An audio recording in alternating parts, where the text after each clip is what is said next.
Hey, good morning everyone to another season of Gran Turismo, and we are racing today in the F1400 F1400 series. So this is basically a Formula One design car. It would remind you actually of the cars which were made way back in the 70s and 80s. I think 70s cars that Ayrton Senna drove. The model is very similar to that. So to give you a little background about this kind of a design, these were the early days of Formula One, right? So Formula One was always at the leading end of revolution with regards to automotive engineering. So Formula One was, it had teams which had such good engineers that they had, radical ideas at the time. So they were, tweaking around with a lot of concepts like aerodynamics, weight management, downforce, top speed, fuel consumption. So these were key parts that they were looking at, and they were continually redefining them, and that continues to happen till today. Even in today's world, Formula One is a cutthroat championship wherein the difference between losing and gaining a pole position could be in the thousandths of a second. So every little bit of energy, every little bit of advantage out of the car really matters if you need to get an edge. And of course, then there is the driver and his skills. So this was the era when engine power was given supreme focus, instead of the other things like downforce and car safety and whatnot. So these engines were beast, let me tell you. They were fuel guzzling monsters. There was no regulation on the fuel limit back in the day. So these engines were allowed to drink as much fuel as they want and give as much energy as they can. So in this whole process, the engine reliability became a big question because the engine is guzzling through so much fuel. It's working itself to the end. Cars catching fire, races ending in between. These and people crashing and dying, of course. I should obviously not forget to mention that. So this was a period when Formula One was not that safe, to be very honest. Today's Formula One is a hell lot more safer than what it was for these people. So the characteristics of this car is very different to today's Formula One cars. Today's Formula One cars give you the best of both worlds in terms of maximum engine power and aerodynamic stability across corners. So this car does not offer you that much. When you press the throttle, the engine will roar and spring to life. But at the same time, if you want to quickly turn around the corner, you would have to put a lot more effort than you would if you were driving a Formula One car. So you could see that they have rear wings. So of course they have some sense of downforce, but downforce when compared to engine power is very low. So basically, you need to balance out your downforce as per the power given by your engine, so that even when you're pushing to the maximum, your car is still maintaining the grip on the tarmac. But these cars do not give a precedent over engine power. They give engine power the maximum focus, and that is why you would see that I am basically breezing past everyone. And there are a couple of moments when I had wheel to wheel racing like this. But again, it is not such a big deal when you have such engine power to push you through the field. So basically, I drove right from the back of the field. This is somewhere I totally missed and kind of crashed into the barriers, and the guy went out in front because he obviously got a nice acceleration out of the corner where I parked.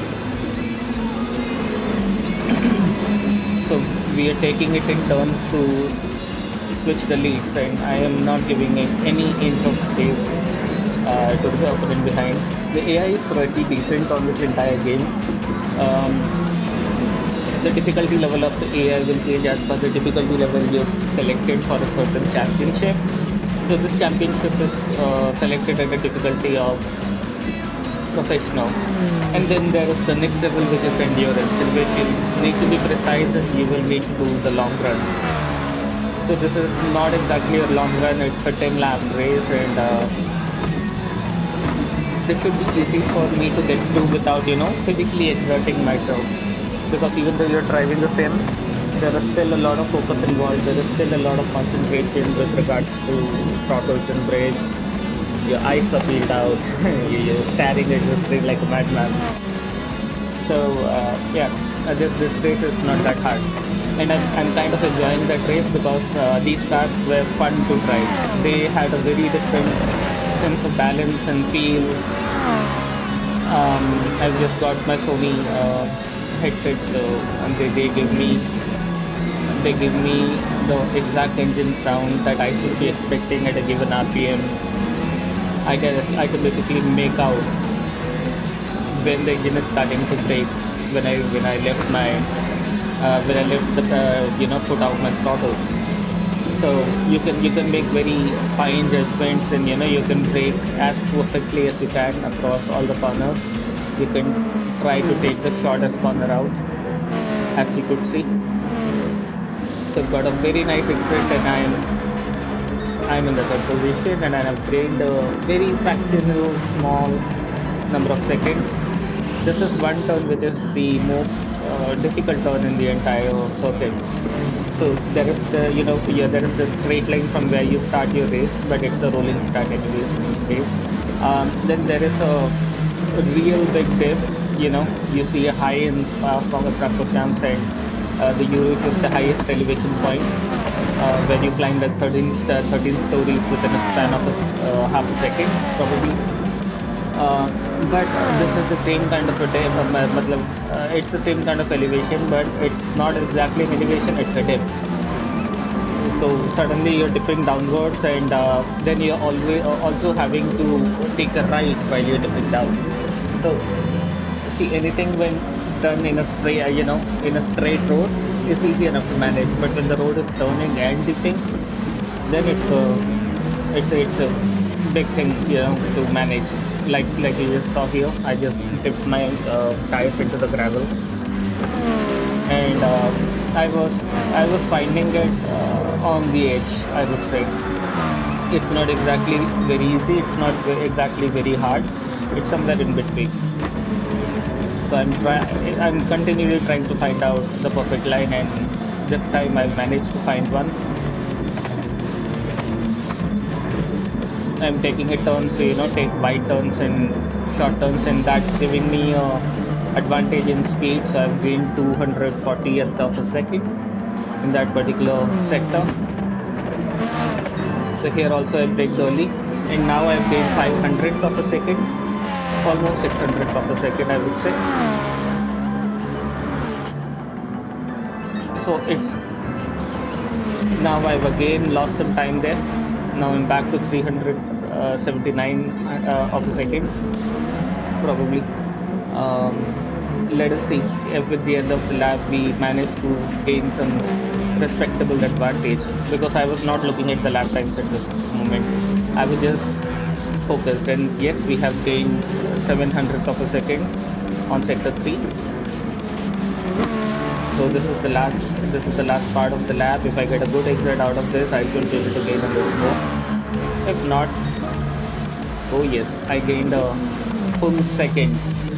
So that's me really pushing this car right now.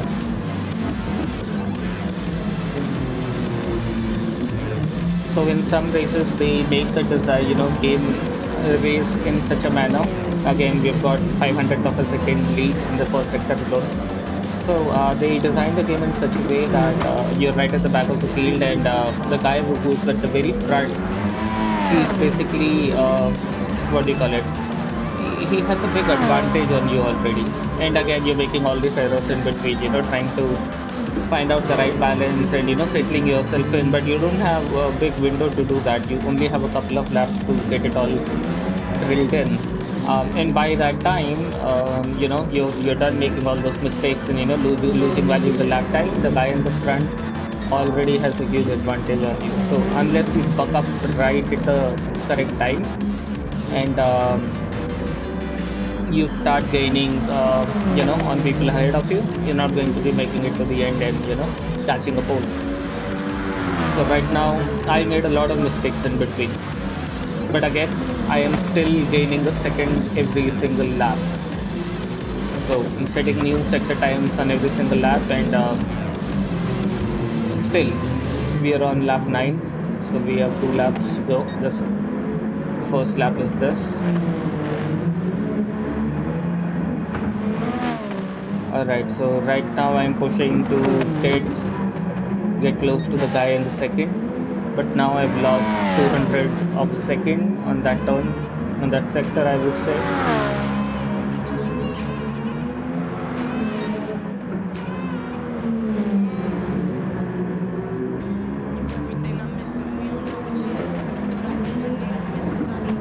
Like Hamilton says, I just keep pushing. And this is really fun, guys. This is one point where I lost a lot of track time, like 2 seconds entirely. Had I had these 2 seconds, I would have probably been in the pole, I would say. I could have tried to. I could not guarantee that, but yeah. So we are on lap 10. This is the final lap, and this time I got the perfect exit out of that first corner. As you would see, I'm already very close to the guy.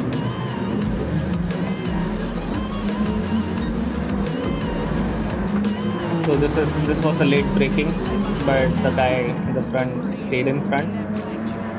Now again I late brake.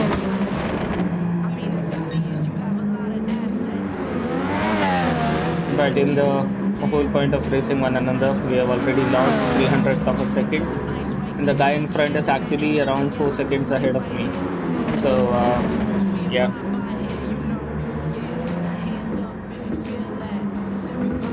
I did give my best, guys. I trust me when I tell you that I gave my best. It's just that he was too far away to reach. But again, it's a new experience with the car, and I'm absolutely loving every bit of it. There was a similar kind of a Formula 1 race championship that's there in the game. Even that car might look more sophisticated, but this gave me the exact feeling. I hope that you all like this championship and this race. If you liked it, please do like and subscribe to my channel and keep coming back for more. I'll be uploading videos every single day. Until then, I'll catch you around. Cheers.